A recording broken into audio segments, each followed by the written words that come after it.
Halo teman-teman, jumpa lagi dalam channel Holy Rush.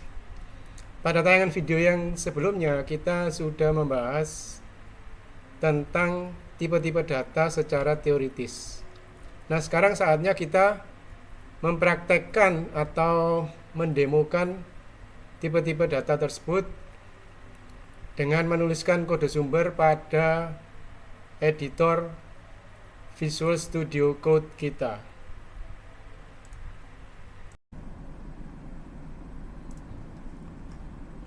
Nah, jadi ini adalah contoh kode sumber untuk menunjukkan tipe-tipe data pada bahasa pemrograman Rust.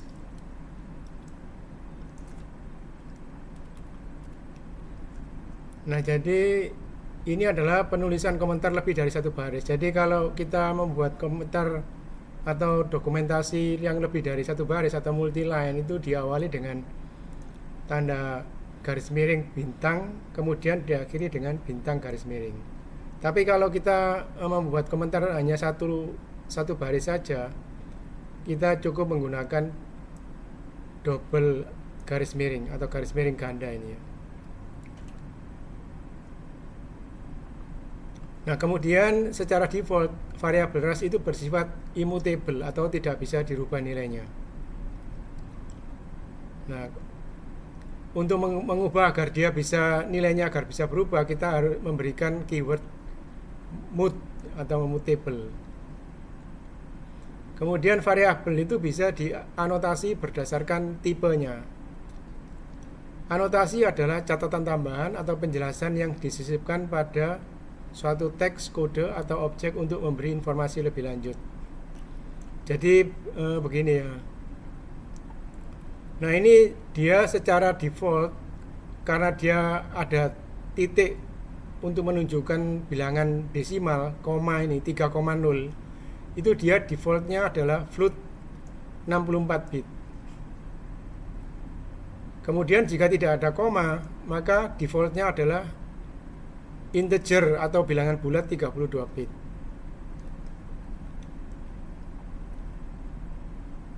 Nah, kemudian anotasi itu ada dua macam, yaitu anotasi reguler dan anotasi suffix atau suffix. Anotasi suffix itu dia dituliskan F64 seperti ini. Kalau ini kan ini tidak ditulis ya. Ini yang menunjukkan yang ditulis abu-abu buram ini adalah dari extensionnya Rust ya. Jadi ini dari Rust Analyzer-nya. Tapi kalau kita tuliskan yang seharusnya secara reguler itu dia ditulis F64 sama dengan 10. Jadi ini contoh penulisan reguler float 64 bit ditulis pada deklarasi variabel. Jadi ini variabel a float, kemudian dituliskan tipenya F64. Tapi ada juga cara lain, yaitu dengan suffix. Suffix ini langsung menempel pada literal angka. Jadi kalau 5 kemudian kita memberikan tipenya 32 bit, maka kita tulis 5i32. Kemudian ada lagi invert type, adalah variabel yang tipenya tidak ditulis secara eksplisit tapi ditentukan secara otomatis atau disimpulkan oleh compiler dari baris kode yang lain atau biasanya dari baris kode sebelumnya ya. Nah, ini meskipun kita memberikan nama variabelnya mutable, tapi dia non mutable. Jadi nilainya memang tidak bisa dirubah karena dia defaultnya adalah immutable atau tidak bisa dirubah. Kalau kita berikan keyword mut, baru dia bisa dirubah. Sekarang mutable bisa diubah nilainya ya. Kemudian kita nanti akan mencetak masing-masing variabel tadi, mutable, a float di sini, kemudian an integer yang sudah kita definisikan di atas ya, a float, an integer, kemudian invert type. Nah, kita akan cetak ke layar. Kemudian untuk array, cara penulisannya adalah seperti ini ya. Jadi ini array XS, itu dia tipenya integer 32 dan panjangnya 5. Kemudian kita isi, dia elemen pertama kita isi 1, elemen kedua kita isi 2, dan seterusnya hingga elemen yang kelima kita isi 5. Kemudian di sini YS, ini tipenya juga sama I32, tetapi dia kita isi sebanyak 500. Nah, tapi kemudian kita tulis nilainya semua dengan 0. Jadi ini kita beri 0 semua ya. Jadi dari 500 elemen itu kita isikan 0 semua.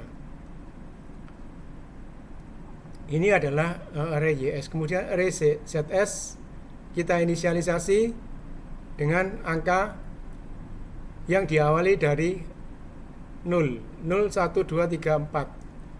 Jadi beda dengan XS ya. 1, 2, 3, 4, 5. Sedangkan di sini kita mulai dengan 0, 1, 2, 3, 4. Tetapi indeks yang pertama itu tetap indeksnya diawali dengan 0. Jadi ini elemen yang ke 0, ini elemen yang ke 1. Di sini elemen yang ke 0 ini adalah 0 sendiri, kemudian elemen yang satunya 1. Nanti kita akan lihat bedanya ya. Nah, ini coba saja kita cetak, kita jalankan programnya.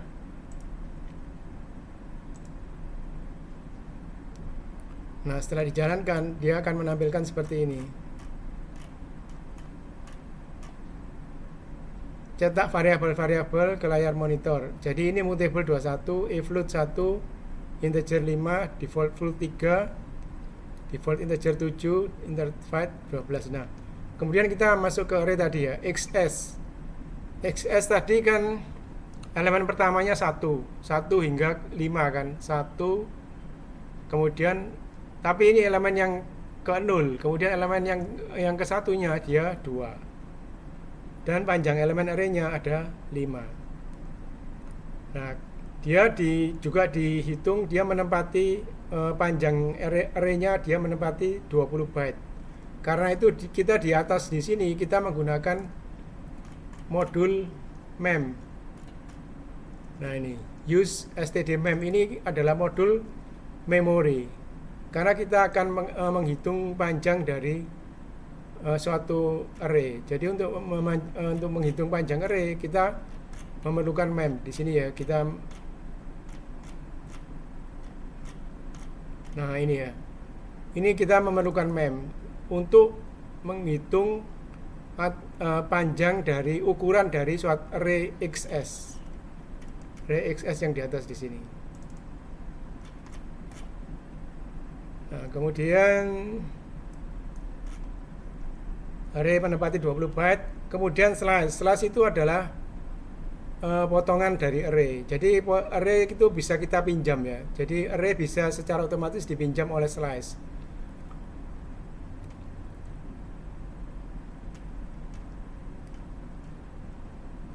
Nah, ini kita berarti di sini kita pinjam semuanya. Semua anggota XS itu kita pinjam, kemudian kita jadikan slice.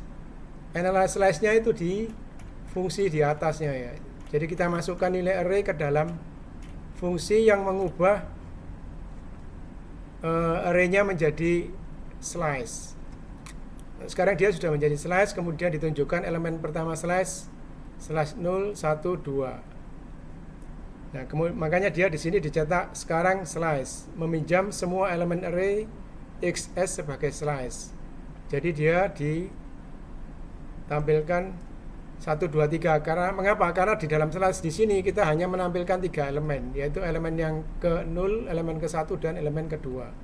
Sehingga dia ditampilkan hanya 3 elemen saja dari array XS tadi.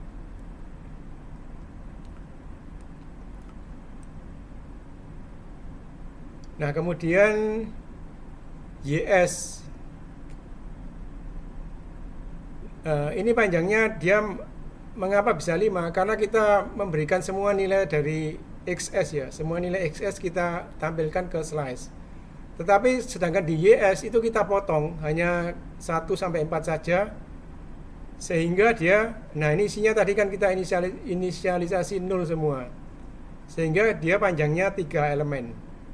Nah 3 elemen ini dari mana? Dari elemen pertama hingga elemen terakhir dikurangi 1. Jadi ini yang masuk ini elemen ke 0, 1, 2. Jadi sehingga jumlah elemennya hanya 3. Jadi 4 dikurangi 1 hanya 3. Jadi dia elemen yang ke-1, kedua, dan ketiga. Sedangkan untuk elemen ZS di sini,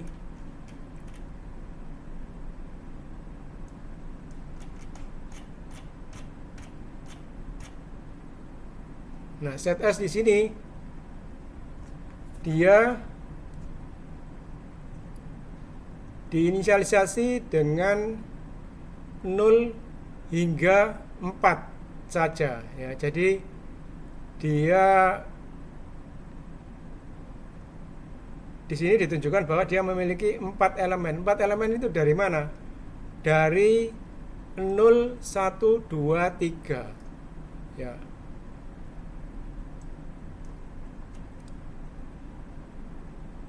Sedangkan yang di ini kan di ZS. Sedangkan YS itu dia diambil, nah YS itu diambil hanya 1 hingga 4. Jadi dia hanya menampilkan elemen yang ke 1, 2, 3, hanya 3 saja. Sedangkan yang untuk ZS itu dia diambil dari 0 hingga 4. Jadi dia diambil elemen 0, 1, 2, 3. Jadi makanya dia jumlahnya di sini ada 4 elemen. Karena dia 0, 1, 2, 3. Tetapi yang ditampilkan hanya 0, 1, 2. Elemen ke 0, ke 1, dan 0, 1, 2. Nah ini adalah array kosong. Kemudian ditunjukkan array bisa diakses memakai keyword get yang menghasilkan option seperti berikut ini. Jadi kalau dia sudah X-nya masih tidak melebihi jangkauan, dia akan dicetak ya. Nah ini isi nilainya, nilai yang pertama 1, 2, 3, 4, 5. Nah ini 0, 1, 2, 3, 4 ini adalah indeksnya ya. Karena array itu diawali dengan indeks 0. Nah kalau indeksnya sudah 5 itu berarti dia sudah di luar jangkauan. Kemudian setelah di sini dia masuk ke long tuple. Elemen pertama dari long tuple adalah 1 ini ya. Jadi 1. U8 ini kan tipenya ya. Jadi tapi dia nilainya kan 1. Kemudian 2. 2 tetapi dia tipenya unsigned 16 bit. Jadi ditampilkan nilai kedua dari long tuple 2. Nah ini ya. Jadi kita bisa mengakses masing-masing nilai tuple dengan menggunakan tanda titik ini. Jadi ini long tuple diakses elemen yang pertama atau indeksnya 0. Kemudian long tuple diakses elemen yang kedua atau elemen yang indeksnya 1. Nah, jadi ditampilkan di sini. Kemudian tuple dari anggota tuple. Jadi kita bisa menciptakan tuple dari dalamnya tuple ya. Jadi ini kita mengambil sebagian saja dari tuple di atas ya. Jadi di sini U8 jadi diambil hanya 1, 2, 3. Kemudian diambil lagi 1, 2, 3 ini kemudian dipisah ya, dipecah 4 sama min 1. 4 sama min 1 diambil dijadikan tuple lagi ya. Jadi ini tuple, kemudian dia juga berada di dalam tuple. Jadi tuple bisa berupa anggota dari tuple. Kemudian tuple dari anggota tuple kita cetak ya di sini. Kita cetak ke layar. Tuple dari anggota tuple. 1, 2, 2, 4 min 1, kemudian yang terakhir min 2. Kemudian contoh pair atau pasangan. Nah, pair di sini kita isi 1 dan true, ditampilkan pair 1 true. Kemudian kalau kita balik balik dengan fungsi reverse pair, dia menghasilkan true dan 1. Kemudian menciptakan tuple satu elemen memakai koma. Menciptakan tuple satu elemen memakai koma. Jadi seperti ini ya hasilnya. Tuple satu elemen. Kemudian ini integer 5.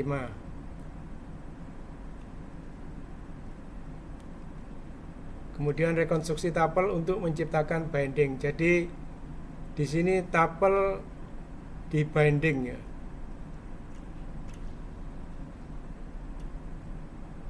Binding tuple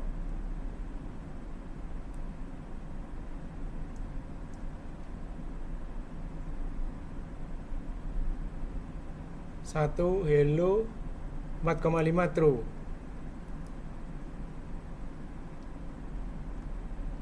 Nah, ini 1 hello 4,5 true. Jadi maksudnya binding itu begini ya. Jadi ini kan kita menciptakan tuple, di sini tipe-tipenya kita sebutkan I32. Kemudian ini static string, kemudian float 64 bit, kemudian bool. Nah, ini masing-masing tipe ini kita isi satu persatu ya. Jadi di sini I32 kita isi 1, kemudian static string kita isi hello, kemudian float 64 kita isi dengan 4,5, kemudian booleannya kita isi dengan true. Sehingga jika kita cetak hasilnya, maka dia A1 hello 4,5 kemudian true. Kemudian di sini matriks. Matriks itu kita isi 1,1, 1,2, 2,1, 2,2. Nah, kemudian kita cetak di sini print matrix.